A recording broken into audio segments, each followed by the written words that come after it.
Bienvenue dans la Voix des aînés. Il était une fois les métiers. Épisode 2. Enseigner l'anglais après-guerre. À la Sorbonne, on avait des profs qui avaient un accent épouvantable. On avait par exemple le spécialiste de Shakespeare. Mais par contre, il était très savant sur les différents thèmes de l'écriture de Shakespeare, sa création, son histoire et tout. C'était littéraire. Bon, c'est vrai que la littérature, c'est très important pour un peuple, mais il n'y a pas que ça.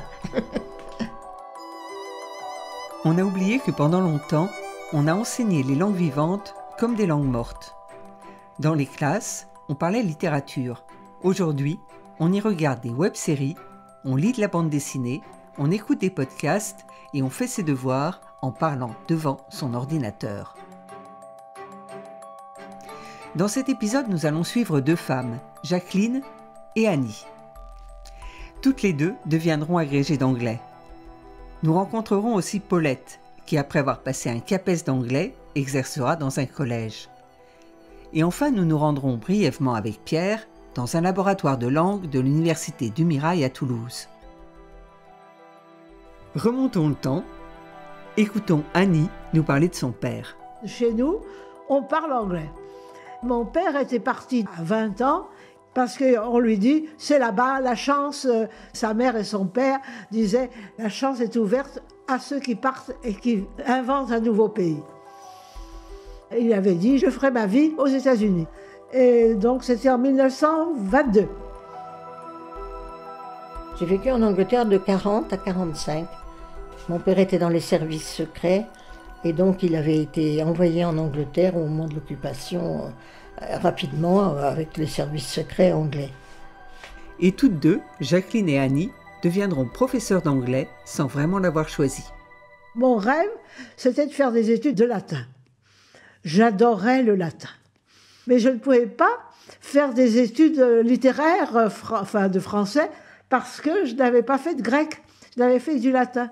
Alors je me suis dit, qu'est-ce que je sais faire ? Je sais parler anglais. Puisque mon père me parlait anglais, ma mère me parlait anglais, tout le monde autour de moi parlait anglais. Donc je passe mon bac avec des notes très, très brillantes. C'était en 46. Et on me dit, qu'est-ce que tu veux faire ? Je dis, je voudrais aller en Angleterre pour continuer à améliorer mon anglais, puisque je ne peux pas faire de latin. Et je suis retournée en France en me disant, qu'est-ce que je vais faire ? Je vais passer l'agrégation d'anglais. Je l'ai passé assez agréablement, j'aimais ce que je faisais, et j'ai été reçue deuxième. Il y avait des épreuves différentes, il y avait de la version, du thème, et de la littérature anglaise, une dissertation.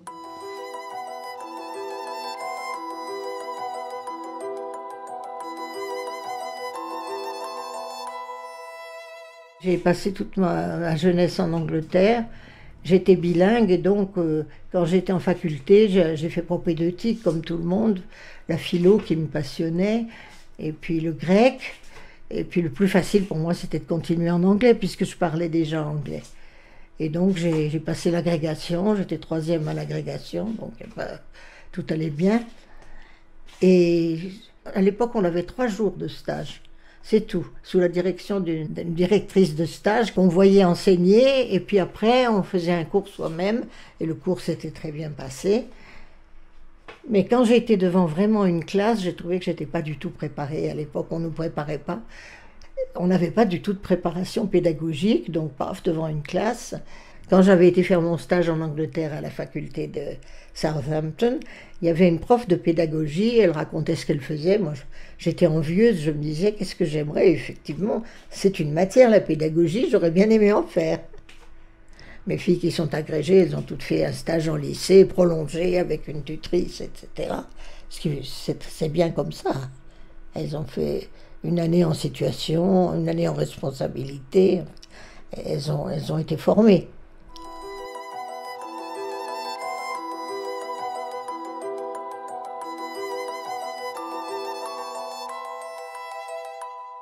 J'avais des terminales, des premières, des 5e et des 6e la première année. Alors avec les 6e et les 5e, ça se passait très bien parce que Je suis assez joueuse.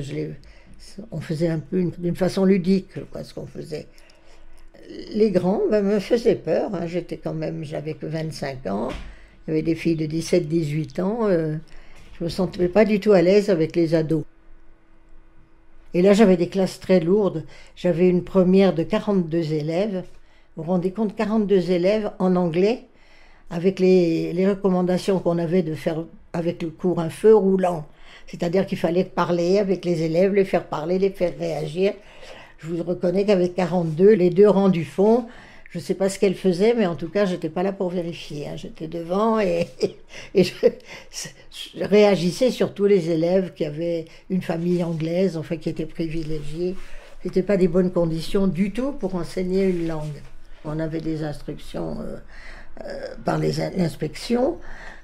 On prenait un texte, c'était dans le Carpentier-Fialip, exactement le même qu'il y avait eu dans les classes quand j'étais gamine.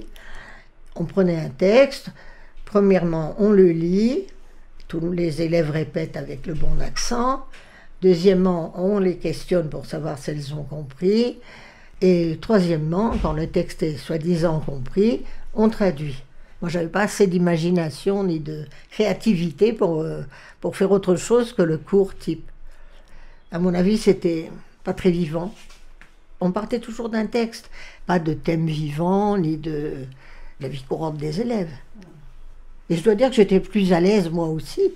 Pour l'agrégation, j'avais étudié Shakespeare, pas mal de choses très littéraires, qui étaient d'ailleurs intéressantes, mais je ne savais pas lire une machine à laver, parce que je n'avais pas vécu en Angleterre récemment. Le manuel de Carpentier, Fialip et Marty, dont parle Jacqueline, est un livre dont vous vous souvenez peut-être. La dernière édition de ce livre que j'ai trouvé date de 1989. Il avait une couverture bleue, sur celle-ci un dessin de la carte d'Angleterre, et en titre « L'anglais vivant ». La première édition est datée de 1933.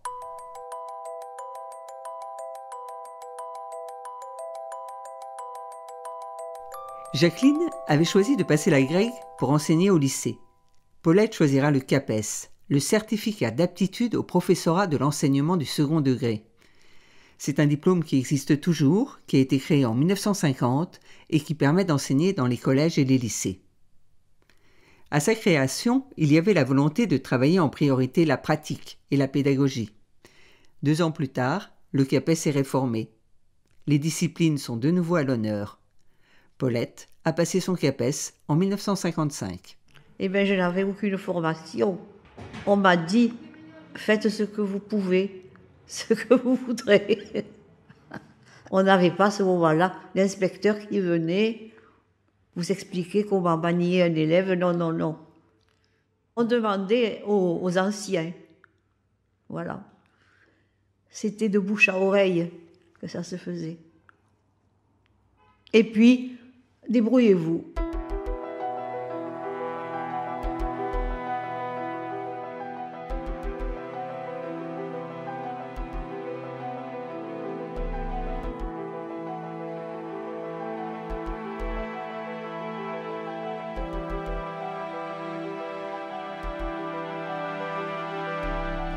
Les années passent.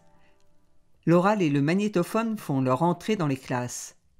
Les éditions Didier publient en 1966 Dialogues et exercices sur bande magnétique.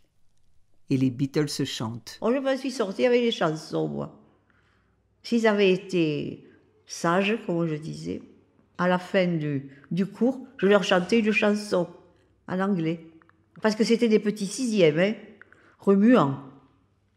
When I am 64, quand j'aurai 64 ans, est-ce que vous m'aimerez toujours? C'était un truc comme ça. Vous devez la connaître, cette chanson. Un jour, il me semble qu'ils étaient arrivés en classe avec déguisés en Beatles, justement, ou en, je ne sais plus lesquels. C'était qu'il y avait ce fameux béret. Par contre, si la discipline n'avait pas été bonne, il n'y avait pas de chant. Hein. On continuait le texte jusqu'à la fin. Si je vous dis It's a long way to Tipperary, c'est une chanson militaire. It's a long way to Tipperary, to the sweetest girl I know. Goodbye, Piccadilly, farewell, Leicester Square. It's a long, long way to Tipperary. It's a long way to go.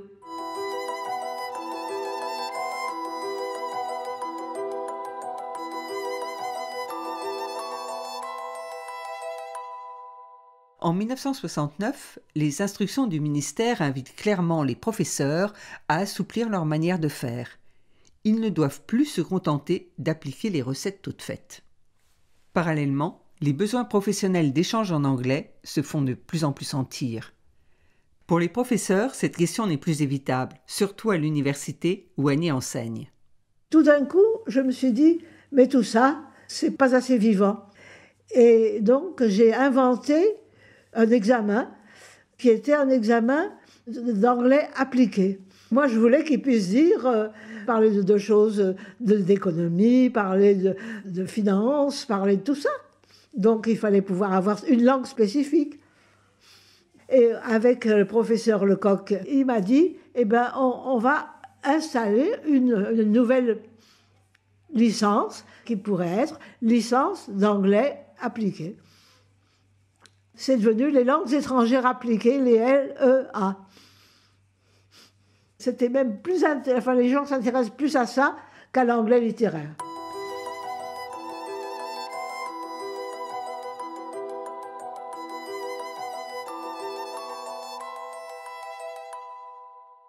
Du côté des collèges, c'est le règne de la phonétique. Se mettre à parler, et non plus seulement à lire et à écrire, met en évidence l'accent détestable des Français parlant anglais. Au début, je me suis trompée, ma première sixième, je leur ai fait faire énormément de phonétique. Parce qu'il y avait le son « et », le son « i », le son « o », le son « etc. » Je faisais toute la leçon, un thème avec le vocabulaire assorti, bien sûr, sur les sons différents. Je me suis rendu compte que c'était une erreur. J'avais pris la première partie du livre de sixième et je ne leur avais pas fait faire de texte du tout. Donc la prof de cinquième qui les a lus après moi a dû avoir beaucoup de mal.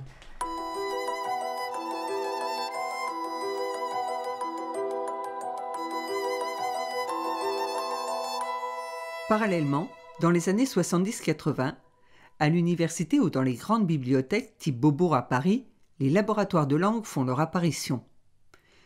Chaque élève a à sa disposition un magnétophone, un microphone et des écouteurs.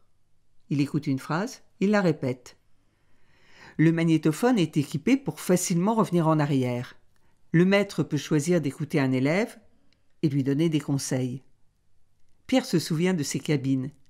À l'époque, il travaille comme aide technique à la faculté du Mirail à Toulouse. Et c'était supervisé par des lecteurs d'espagnol qui étaient souvent espagnols eux-mêmes, et qui supervisaient l'ensemble des cabines. Il y en avait, c'était modeste, 7, 8, puis c'est monté à 12, puis ça s'est développé, de 70 à 80. Mais moi, j'ai quitté les laboratoires de phonétique pour me diriger progressivement vers la vidéo. Voilà. Qu'est-ce que c'est ça? Non, ça c'est... Annie, Jacqueline, Paulette et Pierre vivent aujourd'hui en maison de retraite. Tu veux? Othello. It gives me wonder great as my content to see you here before me. Oh, my La Voix des aînés, joy. une production signée Partage de voix avec le soutien de la Fondation Corian pour le bien May vieillir. the winds blow till they have wakened death, and let the laboring bark climb hills Réalisation of seas, Sophie Olympus Pillot, high, Agnès Maton. and duck again as Musique, low as David skulls Gubitsch. from heaven.